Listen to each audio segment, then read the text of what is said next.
Imagine doing something that brings you a great sense of pride, a skill or an achievement that brings you a sense of belonging and joy. What qualities do you possess that make you so sharp in that area? Is it people skills, like a sense of humor, maybe a sense of empathy or listening abilities? Maybe it's exceptional cognitive skills like creativity, problem solving, or critical thinking. Maybe it's physical skills like strength, speed, dexterity, or agility. The list of possible personal skills is never ending, and we all have a unique combination of them, which makes us shine in different ways and during different times and in different circumstances. Some of these skills are natural talents, while others take more time to develop. Like the bladesmith to metal, we hammer, file, heat, and polish our interests and talents until they become so refined we become a work of art.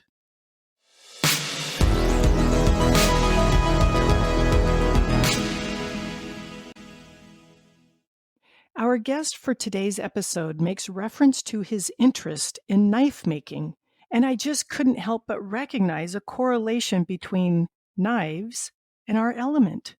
There are essentially two ways to make a knife: stamping and forging.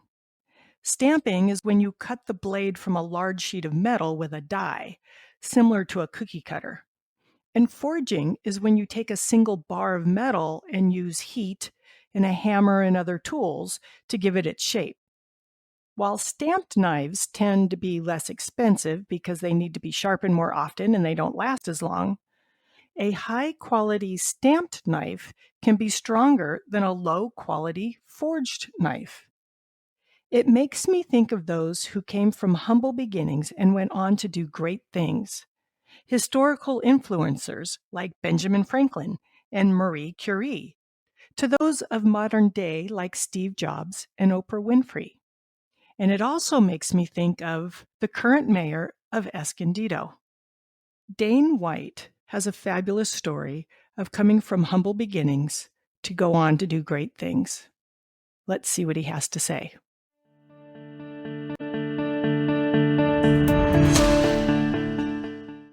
Where my interest came in talking to you was listening to another interview in a podcast that you were on, and your story really hit me. And I think it's such an excellent example of how finding your element can sometimes be messy and take a long time. So I was hoping maybe you could just share your background with us a little bit, but I'm wondering if maybe starting with the end in mind would be a better idea. And if you could just tell us a little bit about what you do now as the mayor of Escondido. Sure. So I'm a lifelong resident of this city for the most part. My family came here a little over 100 years ago, so we've been around for a while. Grew up here, went to private school here, went to Escondido High School, and then shortly after my sophomore year started, I was sent to a boarding school in Stockton, Missouri. And it was an independent fundamentalist Baptist boarding school, and it was absolute misery for a year and a half. Um, After about 19 months there, I got tired of being there. So on my first visit back home, after a year and a half, you're allowed to go home for a week. And so I decided I just wasn't going to go back to school and ended up running away. Long story short, made it to the state of Utah, hid out in my grandpa's basement for a couple of months, and then decided it's probably pretty wise to at least finish high school. I was going into my senior year. So my parents allowed my grandfather to take custody of me, finished high school. Before I even got to the finish line there, my grandfather kicked me out, got involved again with drugs and alcohol, which is kind of the reason they sent me away in the first place. And then right after high school, I got into some trouble, ended up in juvenile hall, stayed there for a couple of months. And it's funny. Grandpa kicked me out. I was renting a house from my boss, literally on the job site. It was in a machine shop on his property. And my job and my house were both waiting for me when I got out. But the judge was like, "You're 17. We can't just release you. You're still a minor." So they called my mom, my dad, my grandfather, and nobody would come pick me up. So they had to place me in a foster home. And so I spent the next year in a foster home in Cedar City, Utah, which was, I'd heard horror stories about foster care, but I ended up in a really good home.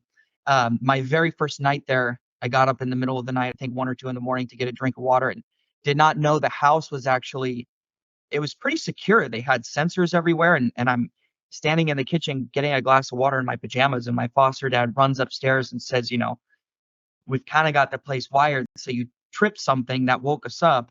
But now that I know you're just getting water, we'll just shut all that off. And from there, it was like this relationship of trust and Mhm. responsibility. And I got a job and a car, and eventually just, I actually tried to join the army to get out of foster care, but the army wouldn't take me because the charges that I had went to juvenile hall for still weren't settled completely. So I just exited the foster care system and immediately fell back into drugs and alcohol, in and out of trouble for the next several years until I think I was 21 when I finally had lost everything again and didn't have any place to go. And my mom was like, you can live in my garage until you figure it out. And had an experience a couple of months into that where I overdosed at a New Year's Eve party and just decided that from here I'm going to get my life together. So checked into a rehab here in Escondido, which unfortunately doesn't exist anymore. The building is now a 7-Eleven. Hmm. But from there, I ended up meeting my in-laws, who I know you know. Um, halfway through rehab, trying to figure out my life. I have a job, don't really have any friends. Ended up meeting Mike and Pam through their daughter at church, and they immediately took me in like I was one of their own, and really played a significant role in helping me become who I am today. And from there, I ended up getting baptized into the Mormon church and served a mission. Before I served my mission, I ended up meeting their younger daughter, who is now my wife, and came home. We got married, started having kids, ran for the school board, and eventually ran for mayor. And one of the things that I want to say with all that about finding your element, growing up, I was hammered with, you need to finish high school, you need to get a college degree, travel the world, then get married, then have kids. And I knew in 8th grade I was never going to go to college. At the same time, I knew I was going to work with my hands, and I knew there was just something more out there for me. And it's funny, even years into my marriage, that hammering of, you got to go to college to be successful, you got to go to college to be successful, that I think hurt me in some ways because I ended up applying into BYU, Idaho, and I got in, spent all this money to go for 2 weeks. And I told my wife, this is stupid. I would rather learn how to run a business by starting a business than by participating in a classroom that I can't even pay attention in for more than 30 minutes, anyways. So that was never in the cards for me. And I eventually did start my own business in flooring, was semi-successful, but then when the campaign rolled around, realized got to make a decision one way or the other. You got to run a business or run for mayor. You can't do both. And I think I chose the right path. Would you say that serving as mayor scratches that itch to run a business? Absolutely. Um, my campaign manager actually ran my campaign for free. So in exchange, he bought a house and I did his floor. And the first hour into it, I remember thinking, this is miserable and I never want to do this again. So this definitely scratches that itch. And I think I'm right where I'm supposed to be. Great. And so what is it about your job that you like? How is it tapping into your element? I think that there's two parts to that answer. Number one, running a business was difficult. I'm up and gone before anybody else in the house wakes up. I'm home about dinner time, and then I'm exhausted. I don't want to do anything. And when Saturday rolls around, it's supposed to be a fun family day, but instead I'm resting because I got to get ready for work Monday. Whereas now my wife works at the high school across the street from City Hall. After this, I'm going to go pick up my daughter. We're going to have a picnic in Grape Day Park, and then I'm going to go pick up my other daughter for school. I'm an integral part of their lives now. I drop the kids off at school, I pick them up. We have free time after work, so I have this flexibility I never had before to focus on my family, focus on me. But the second part is, I've got a lot of life experience for a 34-year-old, and I think one of my strengths is I think differently than everybody else. And like homelessness, for example, I personally relate to that issue in several aspects. And at the same time, I recognize, I think that the approach that everybody else is taking isn't working. And so I can offer a unique perspective and a different approach that works. So there's a lot of good things about this job. So it sounds like the tipping point for you was finding the church, or was it finding Pam and Mike? I think those go hand in hand. What happened was 3 months into rehab, I've got no friends. I've got basically my life was work, rehab, work, rehab, work, rehab, all day, every day. No friends, no social life. And at the same time, I did everything that they asked me to do.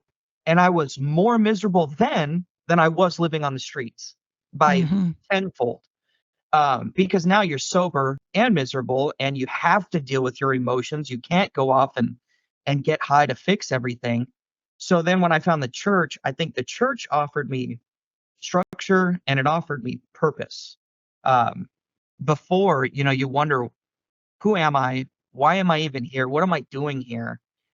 And kind of going back to I knew I was meant for more. There's absolutely nothing wrong with earning a living and providing for your family. There's nothing shameful about that.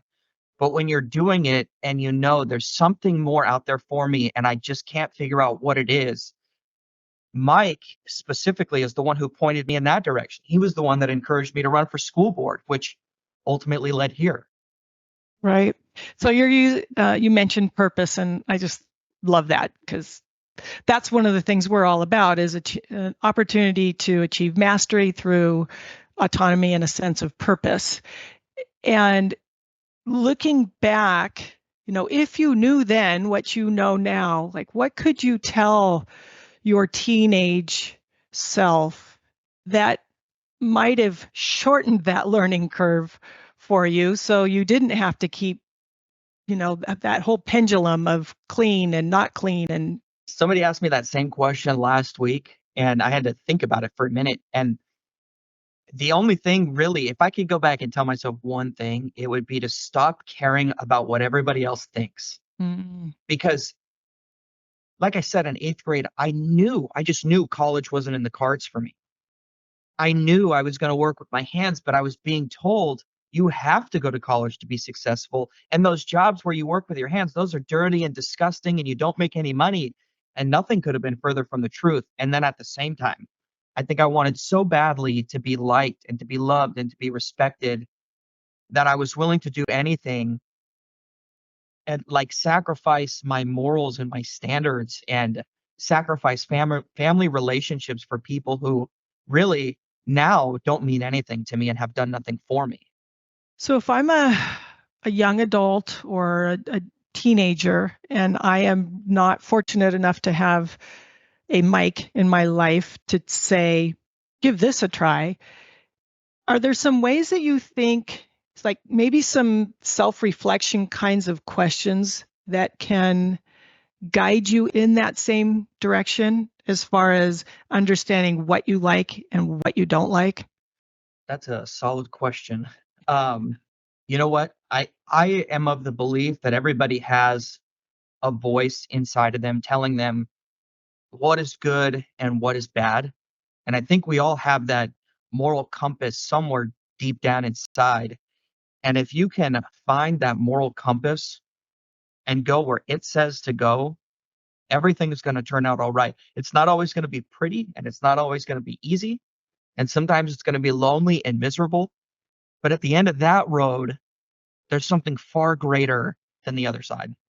And have you thought any more about where you will go from here? So, a couple of weeks ago, I got a phone call from a prominent politician in San Diego County that said, you really ought to think about running for state senate. The state senator, it turns out, and you run the largest city in the district, you'd have the best shot at winning. And that was so exciting to me because my run for mayor was quite different. Everybody kept telling me, you need to drop out. You can't win. You can't do this. You can't do that. Now I've got somebody very respectable drafting me to go even higher. And after that excitement wore off and I gave it some thought, I realized my time here is not done. I would love to seek another opportunity for 4 more years. But after that, I have no idea. I would have never guessed I would be here to begin with. But the pattern of my life seems to be work hard, opportunities present themselves, and I can take them or I cannot take them and see where it goes from there. So if I'm fortunate enough to get another 4 years after this, which is still 7 more years from now, I think I will set myself up for an even greater opportunity then. How did you find the work that you enjoy working hard at? For so long, God, I don't know how to answer that because I loved working with my hands. And, like I said, I just knew that's where I was going to end up. I loved building and I loved creating. I was always told that I have a very good eye for detail and people were always satisfied with my work. But then I had employer after employer after employer that just kind of crushed my soul and it didn't become enjoyable anymore. Mm, And then this opportunity presented itself. And that's why I say work hard. I think the one thing that carried me through all of the downs was the fact that I could always find a job. Always been a hard worker. If you hire me, I'll give it my all. I may not know how to do it now, but I'll figure it out and I'll be the best. And with that attitude, I was able to get through anything, including the misery of working for people who really didn't respect me. And that led me to this job where I love every part of this job. There's yet to be a day where I woke up and said, I really don't want to do this today. wow, you really are in your element. Very much so. Um, so I think the key word there is really just mindset. I mean, even when you were doing the work that you did not enjoy, you still gave it your all. Even when you were working with people that you did not enjoy working with, you still gave it your all. You weren't happy about it, but you trudged through it. And would it be right to say that it was all of that hard work in those situations that you didn't like that created the Dane that could now handle the office of mayor of one of the largest cities in San Diego County? I think that's exactly right. Um, you know, one of the things that I'm interested in watching and someday I'm going to get into is knife making.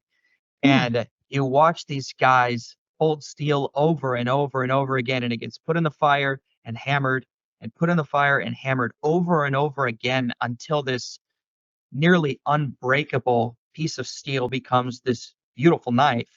And the same goes for us personally. Things get hard. Things get real hard. During the campaign, there were times where I locked myself in the bedroom and told my wife, I'm not coming out and don't bother me, don't talk to me. And that lasted 2, 3, 4 days sometimes. And I think that prepared me for the stress. I think the supposed to be stress of this job, but it's almost non-existent now, if that makes any sense. It's just a regular day in the life. Yeah. Which Um, is going back to something else, you asked what's next after this. I don't know, but if the pattern of my life continues, I think there's some hard times coming which are going to prepare me for the next thing. right? Yes, very well said. And now you know you can get through them. Absolutely.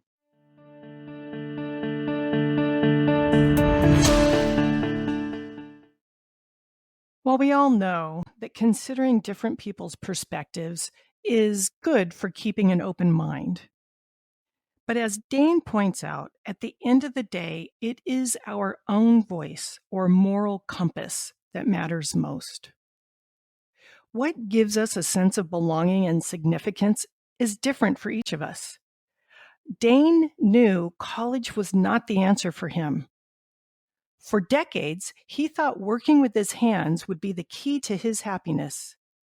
And while he continues to enjoy working with his hands, what he discovered to be the master key, that key that opens everything, is his attitude and his work ethic.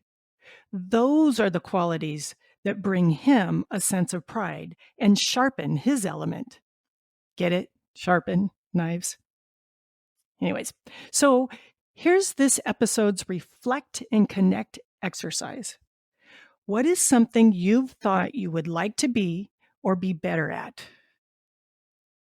Now take that thing and identify the frustrations and challenges associated with it. In what ways can you use your skills and your qualities to manage or overcome those frustrations or challenges?